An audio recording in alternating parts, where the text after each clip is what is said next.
Asylum learning എല്ലാവരും അടിപൊളിയായിട്ടിരിക്കുന്നല്ലോ. നമ്മുടെ പരീക്ഷ ഇതാ ഇങ്ങനെ നല്ല തകൃതിയായിട്ട് പോകുന്നുണ്ട്. അപ്പോൾ എല്ലാ പരീക്ഷയും നല്ല രീതിയിൽ ആലോചിച്ച് ലോജിക്കോടെ ചിന്തിച്ച് തന്നെ ചെയ്യേണ്ടതാണ്. കാരണം ക്വസ്റ്റ്യൻ പേപ്പറിന്റെ സ്റ്റാൻഡേർഡ് ഒക്കെ കുറച്ചുകൂടി ഉയർന്നിട്ടുണ്ട് അല്ലെ. അപ്പൊ ബയോളജി നിങ്ങൾ അങ്ങനെ നിസ്സാരമായിട്ട് കാണരുത്. ഇംഗ്ലീഷിന്റെ കൂടെയാണ് ബയോളജി വരുന്നത്. അതുകൊണ്ട് ഈ 2 ദിവസം കിട്ടുന്നത് നമുക്ക് സാറ്റർഡേ സൺഡേ ഒക്കെ കിട്ടുന്നുണ്ട്. അപ്പൊ അത് നന്നായിട്ട് തന്നെ നിങ്ങളുടെ വൈസ് ആയിട്ട് ഓരോ സബ്ജക്റ്റിനും ചൂസ് ചെയ്യുക എന്നാണ് മിസ്സിന് പറയാനുള്ളത്. ഇനി പ്രധാനപ്പെട്ട മറ്റൊരു കാര്യം, ചോദ്യങ്ങൾ ഡയറക്റ്റ് ആയിട്ടല്ല ഇപ്രാവശ്യം വരുന്നത്, ഇൻഡയറക്റ്റ് ആയിട്ടാണ് ക്വസ്റ്റ്യൻസ് വരുന്നത്. അപ്പൊ ഡയഗ്രാം ആണെങ്കിലും അല്ലെങ്കിൽ ഒരു കോൺസെപ്റ്റ് തന്നിട്ട് അതിൽ നിന്ന് സബ് ക്വസ്റ്റ്യൻ ചോദിക്കുമ്പോഴൊക്കെ നിങ്ങൾ എല്ലാ കോൺസെപ്റ്റും അത് തെറുവായിട്ട് തന്നെ പഠിച്ചിട്ട് വേണം പോകാൻ. ആൻഡ് മറ്റൊരു കാര്യം എന്താണെന്ന് വെച്ചാൽ ഈ കോൺസെപ്റ്റുകളുടെ ഒക്കെ പോയിന്റ്സ് നിങ്ങളുടെ മനസ്സിൽ വേണം, എങ്കിലേ എങ്ങനെ ചോദ്യം വന്നാലും നിങ്ങൾക്ക് അപ്ലൈ ചെയ്യാൻ പറ്റുള്ളൂ. അപ്പൊ 4 മാർക്കിന്റെ കുറച്ച് ഇമ്പോർട്ടന്റ് ആയിട്ടുള്ള ക്വസ്റ്റ്യൻസ് ആണ് നമ്മൾ ഇന്ന് ഡിസ്കസ് ചെയ്യാൻ പോകുന്നത്. അപ്പൊ ഇവിടെ നോക്കിക്കേ, ആദ്യം തന്നെ നമുക്ക് കാണാൻ പറ്റുന്ന എന്താണ്, നമ്മുടെ റെസ്പിറേറ്ററി സിസ്റ്റം ആണ്. നമ്മുടെ 3ാമത്തെ ചാപ്റ്റർ ആയിട്ടുള്ള റെസ്പിറേഷൻ ആൻഡ് എക്സ്ക്രീഷൻ എന്ന് പറയുന്നത് ശ്വസനവും വിസർജനവും. അവിടുത്തെ എല്ലാ വ്യവസ്ഥകളും അതുമായി ബന്ധപ്പെട്ട എല്ലാ കാര്യങ്ങളും നിങ്ങൾ നിർബന്ധമായിട്ട് പഠിച്ചു വെക്കണം. ഇവിടെ നമുക്ക് അറിയാം, നമ്മുടെ വായു ഉള്ളിലോട്ട് കയറുന്നത് എവിടെ നിന്നാണ്, നമ്മുടെ നോസ്ട്രൽസ് അല്ലെങ്കിൽ നമ്മുടെ ഈ ഓപ്പണിങ്ങിലൂടെയാണ്. ഈ നാസാരന്ധ്രം വഴി എയർ ഉള്ളിലോട്ട് കയറി കഴിഞ്ഞാൽ പിന്നെ അത് എങ്ങോട്ടാണ് പോകുന്നത്, നീസൽ കാവിറ്റി വഴി നമ്മുടെ ട്രക്കിയ, നമ്മുടെ ഈ പറയുന്ന ശ്വാസനാളത്തിലേക്കാണ് പോകുന്നത്. ശ്വാസനാളം വഴി എയർ പോയി കഴിഞ്ഞാൽ പിന്നെ അത് തിരിഞ്ഞ് എവിടേക്ക് പോകുന്നു, ബ്രാഞ്ചസ് ആയിട്ടുള്ള ബ്രോങ്കസിലേക്ക് വേണം പോകാൻ. ആ ബ്രോങ്കസിൽ നിന്ന് വീണ്ടും ബ്രാഞ്ച് ഔട്ട് ചെയ്ത് ബ്രോങ്കിയോളിലേക്കാണ് പോകുന്നത്. ഇനി ബ്രോങ്കിയോൾ എന്ന് പറയുമ്പോൾ നിങ്ങൾക്ക് കാണാൻ പറ്റും വീണ്ടും സബ് ബ്രാഞ്ച് ആയിട്ട് തിരിഞ്ഞിട്ടുള്ളത്. ഈ ബ്രോങ്കിയോളുടെ ഏറ്റവും അറ്റത്തായിട്ട്, ശ്വസനയുടെ ഏറ്റവും അറ്റത്തായിട്ട് നമുക്ക് എന്ത് കാണാം, ആൽവിയോളസ് അല്ലെങ്കിൽ വായു അറയെ കാണാൻ പറ്റും. ഈ വായു അറ എന്ന് പറഞ്ഞാൽ നമ്മുടെ ഓരോ ലങ്സിൽ നമുക്ക് 70 കോടിയോളം ആൽവിയോളസുകൾ ഉണ്ട്. അത് മാത്രമല്ല, ഈ ആൽവിയോളസിന്റെ സർഫസ് ഏരിയ എന്ന് പറയുന്നത് വളരെ ഇമ്പോർട്ടന്റ് ആണ്. അതിന്റെ സർഫസ് ഏരിയ എന്ന് പറയുന്നത് ഏകദേശം 70 മീറ്റർ സ്ക്വയർ ആണ്. അപ്പൊ ഇതും ക്വസ്റ്റ്യൻ ആയിട്ട് ചോദിക്കാവുന്നതാണ്. 70 മീറ്റർ സ്ക്വയറോളം ഉണ്ട് ഇതിന്റെ സർഫസ് ഏരിയ എന്ന് പറയുന്നത്. അപ്പൊ ഇത്തരത്തിൽ മൈന്യൂട്ട് ആയിട്ടുള്ള പോയിന്റ്സും നിങ്ങൾ എന്ത് ചെയ്യണം, നോക്കിയിട്ട് വേണം പോകാനായിട്ട്. ഇനി ആൽവിയോളസിനെ കുറിച്ച് പറയുമ്പോൾ ഏറ്റവും കൂടുതൽ നിങ്ങൾ ഫോക്കസ് ചെയ്യേണ്ട ഒരു ഡയഗ്രാം ആണ് ഇതെന്ന് പറയുന്നത്. ഇവിടെ നിങ്ങൾക്ക് കാണാൻ പറ്റും ആൽവിയോളസിന്റെ ഉള്ളിൽ ഓക്സിജന്റെ കോൺസെൻട്രേഷൻ ആണ് കൂടുതൽ. അതിന്റെ പുറമേ കൂടെ പോകുന്ന രക്തക്കുഴലുകളുണ്ട്, ബ്ലഡ് കാപ്പിലറി, അവിടെ നിങ്ങൾക്ക് കാർബൺ ഡൈ ഓക്സൈഡിന്റെ കോൺസെൻട്രേഷൻ ആണ് കൂടുതലായിട്ട് കാണാൻ പറ്റുന്നത്. ഇനി ഇവിടെ എന്താ സംഭവിക്കുന്നത്, ഇവ തമ്മിലുള്ള ട്രാൻസ്മിഷൻ ആണ് കാണാൻ പറ്റുന്നത്. ഇവിടെ നോർമൽ ആയിട്ട് ഡിഫ്യൂഷൻ ആണ് നടക്കുന്നത്. അപ്പൊ നിങ്ങൾ എന്ത് ചെയ്യണം, ഫസ്റ്റ് ചാപ്റ്ററിൽ നമ്മൾ പഠിച്ച ഡിഫ്യൂഷൻ ഓർത്ത് വെക്കണം. ഫസ്റ്റ് ചാപ്റ്ററിൽ നമ്മൾ ഡിഫ്യൂഷൻ പഠിച്ചപ്പോൾ പറഞ്ഞിരുന്നു ഹയർ കോൺസെൻട്രേഷൻ നിന്ന് ലോവർ കോൺസെൻട്രേഷനിലേക്കാണ് ഡിഫ്യൂഷൻ നടക്കുന്നത്. അപ്പൊ ഇവിടെ എന്താ സംഭവിക്കുന്നത്, ഈ പറയുന്ന ഓക്സിജൻ ആൽവിയോളസിൽ നിന്ന് നമ്മുടെ ബ്ലഡ് കാപ്പിലറിലേക്ക് പോകുന്നു. കാരണം ഹയർ കോൺസെൻട്രേഷൻ ഓഫ് ഓക്സിജൻ ഉള്ളത് ആൽവിയോളസിന്റെ ഉള്ളിലാണ്. കാർബൺ ഡൈ ഓക്സൈഡ് അവിടെ കോൺസെൻട്രേഷൻ വളരെ കുറവുമാണ്. ഇനി കാർബൺ ഡൈ ഓക്സൈഡ് എവിടുന്നാ പോകുന്നത്, കാർബൺ ഡൈ ഓക്സൈഡ് ഈ പറയുന്ന രക്തലോമികയിൽ നിന്ന് ആൽവിയോളസിലേക്കാണ്, ബ്ലഡ് കാപ്പിലറിയിൽ നിന്നും ആൽവിയോളസിലേക്കാണ് പോകുന്നത്, ഹയർ ടു ലോ കോൺസെൻട്രേഷനിലേക്കാണ്. അപ്പൊ ഇവിടെ നിങ്ങൾക്ക് കാണാൻ പറ്റും മറ്റൊരു പ്രത്യേകത, ഈ ആൽവിയോളസിന്റെ ഭിത്തിയും കാപ്പിലറിന്റെ ഭിത്തിയും എന്ന് പറയുന്നത് made up of single layer of സെല്ലാണ് അല്ലെ, ഒറ്റ നിര കോശങ്ങളാൽ നിർമ്മിതമാണ്. അപ്പൊ അത് ഇവർക്ക് ഈ ഡിഫ്യൂഷൻ നടക്കാനുള്ള ഒരു എളുപ്പത്തിലുള്ള ഒരു ഫാക്ടറാണ്. രണ്ടാമത്തെ ഫാക്ടർ എന്ന് പറഞ്ഞാൽ ഈർപ്പം അല്ലെങ്കിൽ മോയ്സ്ചർ. മോയ്സ്ചർ എന്തിനു സഹായിക്കുന്നു, ശ്വസനവാതകങ്ങൾ ലയിക്കുന്നു, ഡിഫ്യൂഷൻ എളുപ്പമാക്കുന്നു. ഈ മോയ്സ്ചർ ഉള്ളതുകൊണ്ട് തന്നെ റെസ്പിറേറ്ററി ഗ്യാസസിനെ പെട്ടെന്ന് ഡിസോൾവ് ചെയ്ത് പെട്ടെന്ന് തന്നെ ഡിഫ്യൂഷൻ നടക്കാൻ അവരെ സഹായിക്കും. സോറി. ഇനി അടുത്ത് നോക്കിക്കേ, അപ്പൊ ഒറ്റനിര കോശങ്ങളാണെന്ന് നമ്മൾ പറഞ്ഞു, മോയ്സ്ചർ ഉണ്ടെന്ന് പറഞ്ഞു. മൂന്നാമത്തത് കോൺസെൻട്രേഷനുള്ള ഡിഫറൻസ് ആണ്. അപ്പൊ ആ കോൺസെൻട്രേഷനുള്ള ഡിഫറൻസ് വഴിയാണ് ഇവർ അങ്ങോട്ടും ഇങ്ങോട്ടും എന്ത് ചെയ്യുന്നത്, ട്രാൻസ്ഫർ ചെയ്യുന്നത്. ഹൈ ടു ലോ കോൺസെൻട്രേഷൻ ആണ് ട്രാൻസ്ഫറിങ് നടക്കുന്നത് എന്ന് എന്ത് ചെയ്യുക, പഠിച്ചു വെക്കാം. ഇനി അടുത്ത പ്രധാനപ്പെട്ട ചിത്രം എക്സ്ക്രീറ്ററി സിസ്റ്റത്തിലേക്ക് വരുമ്പോഴാണ് ഇവിടെ നിങ്ങൾ ശ്രദ്ധിക്കേണ്ട കാര്യം കിഡ്നിയുടെ സ്ട്രക്ചറും നെഫ്രോണിന്റെ ഫീച്ചറുമാണ്. നമുക്ക് 2 കിഡ്നിയാണുള്ളത്, അല്ലെങ്കിൽ പെയർ ഓഫ് കിഡ്നി എന്ന് നമ്മൾ പറയും. ഇനി യൂറിനറി സിസ്റ്റം എന്ന് പറഞ്ഞാൽ ഇവിടെ 2 കിഡ്നി ഉണ്ട്, 2 യൂറട്ടർ ഉണ്ട്. അത് വന്ന് ചേരുന്നത് ഒരു യൂറിനറി ബ്ലാഡർ ആണ്, നമ്മുടെ മൂത്രസഞ്ചി അല്ലെങ്കിൽ മൂത്രാശയം. അവിടുന്ന് പിന്നെ പോകുന്നത് എന്താ, മൂത്രനാളിയാണ്, അതാണ് നമ്മുടെ യൂറത്ത്, അതിലൂടെയാണ് യൂറിൻ പുറത്തോട്ട് പോകുന്നത്. ഇനി ഇത്രയുമാണ് എന്ത്, നമ്മുടെ എക്സ്ക്രീറ്ററി സിസ്റ്റം എന്ന് പറയുന്നത്. ഇനി ഈ കിഡ്നീനെ നമ്മൾ സൂമിൻ ചെയ്ത് നോക്കുമ്പോൾ നമുക്ക് കാണാൻ പറ്റുന്നതാണെന്ത്, ഇത് കിഡ്നിക്ക് 2 ഭാഗങ്ങളുണ്ട്. ലൈറ്റ് കളേർഡ് ഔട്ടർ പാർട്ട് കോർട്ടെക്സും അതുപോലെ തന്നെ ഡാർക്ക് കളേർഡ് ഇന്നർ പാർട്ട് ആയിട്ടുള്ള മെഡുലയും. ഇവിടെ നിങ്ങൾ നോക്കിയാൽ കാണാൻ പറ്റും ഇളം നിറമുള്ള ഭാഗം. ഇതും നിങ്ങൾ ചോദിക്കുന്ന ഒരു ഭാഗമാണ്, നന്നായിട്ട് തന്നെ പഠിച്ചു വെക്കണം.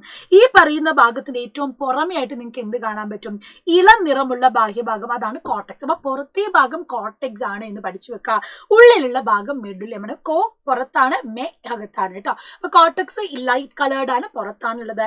മെഡുല്ല എന്ന് പറയുന്നത് ഡാർക്ക് കളേർഡ് ആണ്, അത് അകത്താണെന്ന് മനസ്സിലാക്കി വെക്കാം. ഇനി ഈ പറയുന്ന കിഡ്നീന്റെ ഉള്ളിലാണ് സൂക്ഷ്മ അരിപ്പകളായിട്ടുള്ള നെഫ്രോൺ ഉള്ളത്. അപ്പൊ ഇതിൽ നിന്നും അറിയേണ്ട ബേസിക് ആയിട്ടുള്ള കുറച്ച് കാര്യങ്ങളുണ്ട്. നമുക്കൊരു പെയർ ഓഫ് കിഡ്നീസ് ആണുള്ളത്, പീൻ ഷേപ്ഡ് ആണ്, എവിടെ ലൊക്കേറ്റ് ചെയ്തിരിക്കുന്നു. ഇതൊക്കെ 4 മാർക്കിന് തന്നിട്ട് ക്വസ്റ്റ്യൻ ചോദിക്കാൻ ചാൻസ് ഉള്ള ഭാഗം. എവിടെ ലൊക്കേറ്റ് ചെയ്തിരിക്കുന്നത്? അബ്ഡോമിനൽ ക്യാവിറ്റി ആണ്, either side of vertebral column അല്ലെ. നമ്മുടെ നട്ടലിന്റെ ഇരുവശങ്ങളിലുമായിട്ട് ഇവ ഉദരാശയത്തിലാണ് കാണപ്പെടുന്നത്. ഈ പോയിന്റ് നിങ്ങൾ മനസ്സിലാക്കി തന്നെ വെക്കണം, കാരണം 1 മാർക്കിനൊക്കെ ചോദിക്കും. അതായത് 4 മാർക്ക് സബ് ക്വസ്റ്റ്യൻ ആയിട്ട് വരാൻ ചാൻസ് ഉണ്ട്. നെഫ്രോൺ എന്താണെന്ന് ചോദിക്കാം. നമ്മുടെ ഈ പറയുന്ന വൃക്കയും അല്ലെങ്കിൽ നമ്മുടെ എക്സ്ക്രീറ്ററി സിസ്റ്റത്തിന്റെ സ്ട്രക്ചറൽ ആൻഡ് ഫങ്ഷണൽ യൂണിറ്റിനെയാണ് നമ്മൾ നെഫ്രോൺ എന്ന് പറയുന്നത്. വൃക്കകളുടെ ഘടനാപരവും ജീവധർമ്മവുമായിട്ടുള്ള അടിസ്ഥാന ഘടകത്തെയാണ് നമ്മൾ നെഫ്രോൺ എന്ന് പറയുന്നത്. ആൻഡ് രക്തത്തിൽ നിന്നും മാലിന്യങ്ങൾ അരിച്ചു മാറ്റുന്ന അതിസൂക്ഷ്മ വൃക്കകളിൽ കാണപ്പെടുന്നു അല്ലെ. അതിസൂക്ഷ്മ അരിപ്പ എന്ന് പറയുന്നതും നെഫ്രോണിലാണ് നമ്മൾ കാണുന്നത്. മറ്റൊരു കൗണ്ടും കൂടി ഓർത്തു വെക്കുക. ഏകദേശം 12 ലക്ഷം നെഫ്രോണുകളാണ് നമ്മുടെ ഈച്ച് കിഡ്നി. ഓരോ കിഡ്നിയിലും, നമ്മുടെ 2 കിഡ്നിയാണ്, ഒരു പെയറാണുള്ളത്. അതിൽ ഓരോ കിഡ്നിയിലും 12 ലക്ഷങ്ങളോളം നെഫ്രോൺ ആണ് നമുക്ക് കാണാൻ പറ്റുന്നത്. ഈ ഒരു പാരഗ്രാഫ് നിങ്ങൾ നോക്കി വെച്ചോളാം, 4 മാർക്കിന് ചാൻസ് ഉള്ള ഒരു ഭാഗമാണ്. ഇനി ഈ ഭാഗം കഴിഞ്ഞു കഴിഞ്ഞാൽ പിന്നെ നിങ്ങൾ ശ്രദ്ധിക്കേണ്ടത് നെഫ്രോണിന്റെ സ്ട്രക്ചർ ആണ്. ഇത് കൂടുതലും ഡയഗ്രം ബേസ് ചെയ്ത് ക്വസ്റ്റ്യൻ ആണ് വരാൻ ചാൻസ് ഉള്ളത്.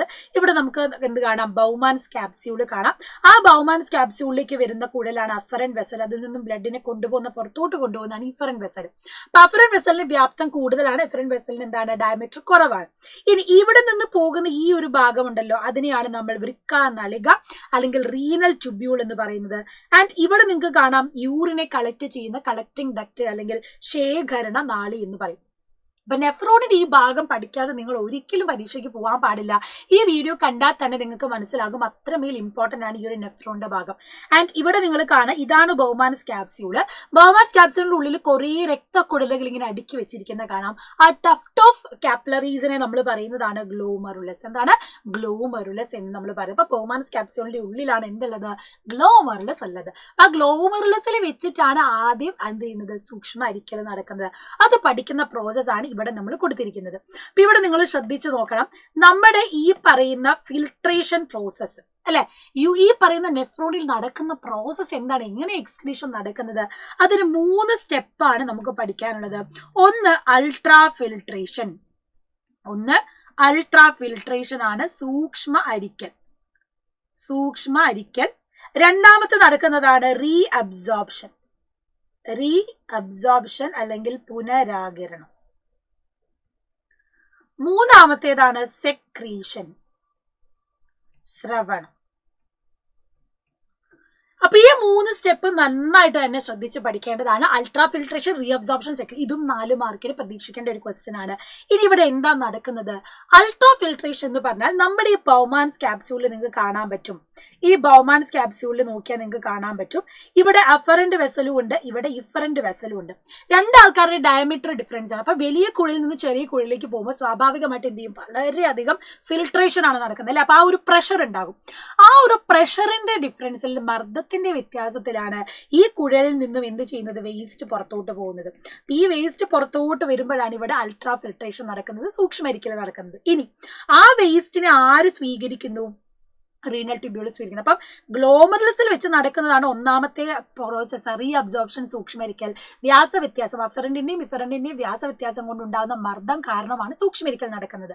രണ്ടാമത്തേത് പുനരാകിരണമാണ്, റീ അബ്സോർപ്ഷൻ. ഇവിടെ നിങ്ങൾക്ക് കാണാൻ പറ്റും, ഈ കിട്ടുന്ന ഫ്ലൂയിഡിനെ നമ്മൾ ഗ്ലോമറുലൽ ഫിൽട്രേറ്റ് എന്നാ പറയുന്നത്. ആ ഗ്ലോമറുലൽ ഫിൽട്രേറ്റിൽ നമ്മുടെ രക്തത്തിൽ നിന്നും അറിയാതെ വിട്ടുപോയിട്ടുള്ള ഉപയോഗമുള്ള സാധനങ്ങളും ഉണ്ട്. ഗ്ലൂക്കോസ്, അമിനോ ആസിഡ്സ്, നല്ല അയൺസുകളൊക്കെ ഉണ്ടാവും. അപ്പൊ അങ്ങനെ ഒഴിവാക്കി അല്ലെങ്കിൽ അവിടെ പെട്ടുപോയ സാധനങ്ങളെ നമുക്ക് എന്ത് ചെയ്യണം? തിരിച്ച് നമ്മുടെ ബ്ലഡിലേക്ക് റീ അബ്സോർബ് ചെയ്യണം. അതുപോലെ തന്നെ നമ്മൾ പഠിക്കുന്നതാണ്, നമ്മുടെ എക്സ്ട്രാ വാട്ടർ ഒക്കെ പോയിട്ടുണ്ടെങ്കിൽ അതിനെ നമുക്ക് റീ അബ്സോർബ് ചെയ്യേണ്ടതായിട്ടുണ്ട്. അപ്പൊ അത് റീ അബ്സോർബ് ചെയ്യുന്നതാണ് ഈ റീനൽ ട്യൂബ്യൂളിൽ നടക്കുന്നത്. ആൻഡ് ഗ്ലോമറുലർ ഫിൽട്രേറ്റ് വൃക്ക നാളികയിലൂടെ ശേഖര നാളിയിലേക്ക് ഒഴുകുമ്പോൾ അതിൽ നിന്നും അവശ്യ വസ്തുക്കളെ രക്തങ്ങൾ എന്ത് ചെയ്യുന്നു, റീഅബ്സോർബ് ചെയ്യുന്നു. അതിന്റെ കൂടെ തന്നെ ഈ റീഅബ്സോർപ്ഷൻ നടന്ന് രക്തക്കുഴലിലേക്ക് വരും. അതേപോലെ തന്നെ എന്ത് സംഭവിക്കുന്നു, ഇനി എന്തെങ്കിലും രക്തത്തിൽ നിന്ന് കുറച്ചുകൂടി എലിമിനേറ്റ് ചെയ്യാനുള്ള സാധനങ്ങളെ വീണ്ടും സെക്രീറ്റ് ചെയ്ത് റീനൽ ട്യൂബ്യൂളിലേക്ക് കൊടുക്കുന്നതാണ് മൂന്നാമത്തെ പ്രോസസ്. സോ റീഅബ്സോർപ്ഷൻ സെക്രീഷൻ നടക്കുന്നത് എവിടെയാണ്, റീനൽ ട്യൂബ്യൂളിലാണ്. അത് കഴിഞ്ഞ് വരുന്ന വേസ്റ്റ് ഗ്ലോമറുലർ ഫിൽട്രേറ്റിൽ നിന്നും വീണ്ടും ഒരു റീഅബ്സോർപ്ഷൻ സെക്രീഷൻ കഴിഞ്ഞ് ഫോം ചെയ്യുമ്പോഴാണ് അത് യൂറിനായി മാറുന്നത്. ആ യൂറിനാണ് എവിടെ നിൽക്കുന്നത്, ഈ കളക്ടിങ് ഡക്റ്റിലേക്ക്, ശേഖരണ നാളിലേക്ക് സ്റ്റോർ ചെയ്ത് വെക്കുന്നത്. സോ ഇത് വളരെ ഇമ്പോർട്ടന്റ് ആയിട്ടുള്ള ഡയഗ്രമാണ്. പിന്നെ 4 മാർക്കിന് മുൻവർഷങ്ങളിലും ചോദിച്ചിട്ടുള്ളതാണ്. കഴിഞ്ഞ വർഷം വളരെ ഇമ്പോർട്ടന്റ് ആയിട്ട് തന്നെ 4 മാർക്കിന് വന്നൊരു ഭാഗമാണ് ഇത്. നിങ്ങൾ പ്രത്യേകം പഠിക്കുമ്പോൾ ഒക്കെ വിട്ടുപോകുന്നൊരു ഭാഗമാണ്. പക്ഷെ ഇത് നിങ്ങൾ നന്നായിട്ട് പഠിച്ചു വെക്കണം. ഇതിൽ നിന്ന് വരുന്ന കുറേ ക്വസ്റ്റ്യൻസ് നമ്മൾ ലൈവിലാണ് ഡിസ്കസ് ചെയ്യുന്നത്. അപ്പൊ ഇന്നത്തെ ലൈവിൽ എന്തായാലും എല്ലാവരും വേഗം വന്നൂടാ. എല്ലാ കോൺസെപ്റ്റും മിസ്സും അരകൽ സാറും പറഞ്ഞു തരുന്നതാണ്. അപ്പൊ ഇവിടെ നിങ്ങൾ നോക്കിയാൽ കാണാം, നമുക്ക് 4 എക്സ്ക്രീറ്ററി ഓർഗൻ ഉള്ളത്. നമ്മുടെ സ്കിന്നുണ്ട്, അതുപോലെ തന്നെ നമ്മുടെ ലങ്സ് ഉണ്ട്, നമ്മുടെ കിഡ്നി ഉണ്ട്, നമ്മുടെ കരള്, ലിവർ ഉണ്ട്. അപ്പൊ സ്കിൻ എന്ന് പറയുന്നത് regulation of temperature, salt and water അല്ലെ. നമ്മുടെ ഈ പറയുന്ന താപനില, ജല, ലവണം ക്രമീകരണം നടത്തുന്നത് ആരാ, സ്കിന്നാണ്, ത്വക്കാണ്. ആൻഡ് ആ സ്കിന്നും അതുപോലെ തന്നെ നമ്മുടെ ലിവർ എന്ത് ചെയ്യുന്നു, മെറ്റബോളിസത്തെ നിയന്ത്രിക്കുന്നു, വിഷവസ്തുക്കളെ നിർവീര്യമാക്കുന്നു. ഈ ലിവർ ആണ് എന്ത് ചെയ്യുന്നത്, നമ്മളെ വളരെ ടോക്സിക് ആയിട്ടുള്ള നൈട്രജൻ കോമ്പൗണ്ട്സിൽ നിന്നുണ്ടാവുന്ന അമോണിയനെ അത് യൂറിയാക്കി കൺവേർട്ട് ചെയ്യുന്നത്. അപ്പൊ അത് ലിവറിന്റെ ഫംഗ്ഷൻ ആണ്. കിഡ്നി എന്താ ചെയ്യുന്നത്, വാട്ടർ, സോൾട്ട് വാട്ടർ ബാലൻസ് ഉണ്ട്, ബ്ലഡ് പ്രഷർ, രക്തസമ്മർദ്ദം ക്രമീകരിക്കുന്നു, pH ക്രമീകരിക്കുന്നു, എക്സ്പെൽ വേസ്റ്റ്, വിസർജ്യ വസ്തുക്കളെ പുറത്തോട്ട് കളയുന്നുണ്ട്. അതുകൂടാതെ ലങ്സ് എന്താ ചെയ്യുന്നത്, CO2 പുറത്തോട്ട് കളയുന്നു, ഓക്സിജന്റെ ലെവൽ മെയിൻറ്റെയിൻ ചെയ്യുന്നു, pH മെയിൻറ്റെയിൻ ചെയ്യുന്നു. അങ്ങനെ എല്ലാ തരത്തിലുള്ള എക്സ്ക്രീറ്ററി ഓർഗൻസും കൂടെ ചേർന്നിട്ടാണ് നമ്മുടെ ഈ മെക്കാനിസം മെയിൻറ്റെയിൻ ചെയ്ത് കൊണ്ടുപോകുന്നത്. ആൻഡ് ഇവിടെ താഴോട്ട് വരുമ്പോൾ tissue fluid regulate the composition of tissue fluid, provide suitable condition for functioning of enzyme in the cell. സെല്ലിൽ വേണ്ട എൻസൈമുകളുടെ പ്രവർത്തനമൊക്കെ കറക്റ്റ് ആയിട്ട് മെയിൻറ്റെയിൻ ചെയ്യുന്നതൊക്കെ ആരാണ്, നമ്മുടെ ഈ പറയുന്ന ടിഷ്യൂ ദ്രവമാണ്. അപ്പൊ ടിഷ്യൂ ദ്രവം ആ ഒരു കണക്ഷന് വേണ്ടി ഹെൽപ്പ് ചെയ്യുന്നു. ഇങ്ങനെയാണ് നമ്മുടെ ബോഡീന്റെ എല്ലാ കാര്യങ്ങളും മെയിൻറ്റെയിൻ ചെയ്യപ്പെടുന്നത്. അപ്പൊ അത് കറക്റ്റ് ആയിട്ട് തന്നെയാണ് ഈ ഒരു ഡയഗ്രത്തിൽ കൊടുത്തിരിക്കുന്നത്. ഇല്ലസ്ട്രേഷൻ തന്നിട്ടും അല്ലാതെയും ക്വസ്റ്റ്യൻ വരാവുന്നതാണ്. ഇത് ക്ലിയർ ആയിട്ട് നിങ്ങൾ പഠിച്ചു വെക്കണം. അടുത്തത് നിങ്ങൾക്ക് ഇവിടെ കാണാൻ പറ്റും 4 ജോയിന്റ്സിൽ നിന്നും ക്വസ്റ്റ്യൻ 4 മാർക്കിന് വരാൻ ചാൻസ് ഉള്ളതാണ്. നമുക്ക് 4 ജോയിന്റുകൾ ഉണ്ട്. Pivot joint, ball and socket joint, hinge joint and gliding joint. അപ്പൊ പിവറ്റ് ജോയിന്റ് എന്ന് പറഞ്ഞാൽ കീലസന്ധി നമ്മുടെ കഴുത്തിൽ കാണുന്നതാണ്. നമുക്ക് ഇങ്ങനെ റൊട്ടേഷണൽ മൂവ്മെന്റ് ഒക്കെ ചെയ്യാൻ പറ്റും. ഗോളന സന്ധി എന്ന് പറഞ്ഞാൽ ബോൾ ആൻഡ് സോക്കറ്റ് ജോയിന്റ് ആണ് അല്ലെ. അത് എവിടെയാ കാണുന്നത്, നമ്മുടെ തോളിലാണ് കാണുന്നത്. നമ്മുടെ പെക്ടോറൽ ഗേർഡില്, പെൽവിക് ഗേർഡിലൊക്കെ നമുക്ക് കാണാം. ഹിഞ്ച് ജോയിന്റ് എന്ന് പറഞ്ഞാൽ വാതിൽ അടയ്ക്കുകയും തുറക്കുകയും ചെയ്യുന്ന പോലെ വിജാഗിരി സന്ധിയാണ്. എൽബോ, നീസിൽ, ഫിംഗേഴ്സിൽ കാണാം. പിന്നെ ഗ്ലൈഡിംഗ് ജോയിന്റ് നമ്മുടെ ഈ ഒരു ഭാഗത്ത് നമ്മൾ കാണുന്നതാണ് ഗ്ലൈഡിംഗ് ജോയിന്റ്. ആങ്കിൾസിലും റിസ്റ്റിലും ഒക്കെ നമ്മൾ കാണുന്നത് ഗ്ലൈഡിംഗ് ജോയിന്റ് ആണ്. അപ്പൊ അത് ഉദാഹരണങ്ങൾ വെച്ച് പഠിക്കാം. പിന്നെ നമ്മുടെ ബോഡി ബിഹൈൻഡ് മൂവ്മെന്റ്സിൽ പഠിക്കുന്നതാണിത്, ഈ ഒരു ചിത്രം. അപ്പൊ ജോയിന്റ് തന്നിട്ട് നിങ്ങളോട് ക്വസ്റ്റ്യൻ ചോദിക്കും. അപ്പൊ ഇതിൽ XY എന്താണെന്ന് ചോദിച്ചിട്ടുള്ളത്. X എന്ന് പറയുന്നത് സൈനോവിയൽ ഫ്ലൂയിഡ് ആണ്. Y എന്ന് പറയുന്നത് കാർട്ടിലേജ്, തരുണാസ്ഥിയാണ്. അതുകൂടാതെ ഇതാണ് കാർട്ടിലേജ്. അത് കൂടാതെ തന്നെ നിങ്ങൾക്ക് ഇവിടെ കാണാൻ പറ്റും, ഇത് നമ്മുടെ ബോണാണ്. ഇവിടെ നിങ്ങൾക്ക് ലിഗമെന്റ് കാണാം. ആൻഡ് XY സൂചിപ്പിച്ച ഭാഗങ്ങൾ നമ്മൾ എഴുതി. ആൻഡ് ഫംഗ്ഷൻ എന്താണെന്നാണ്, അസ്ഥികൾക്കിടയിൽ ഒരു സ്നേഹകം, ഒരു ലുബ്രിക്കന്റ് ആയിട്ടാണ് സൈനോവിയൽ ഫ്ലൂയിഡ് ആക്ട് ചെയ്യുന്നത്. And reduce friction between bones. Cartilage എന്ത് ചെയ്യുന്നു, അസ്ഥികൾക്കിടയിലുള്ള ഘർഷണം കുറയ്ക്കാനും നമ്മളെ സഹായിക്കുന്നതാണ്. സോ ഇത്രയും ഇമ്പോർട്ടന്റ് ഭാഗങ്ങൾ 4 മാർക്കിന് നിങ്ങൾ എക്സ്പെക്ട് ചെയ്യണം. ഇതിൽ നിന്ന് വ്യത്യസ്തമായിട്ടും ചോദ്യങ്ങൾ വരും. അപ്പൊ അതറിയണമെങ്കിൽ കോൺസെപ്റ്റ് നല്ല വൃത്തിയിൽ പഠിക്കണം. അതുകൊണ്ട് ഇന്നത്തെ മിനി മാരത്തോണിലേക്ക് വേഗം തന്നെ പോരെ. അപ്പം നേരെ കാണാം. Bye bye.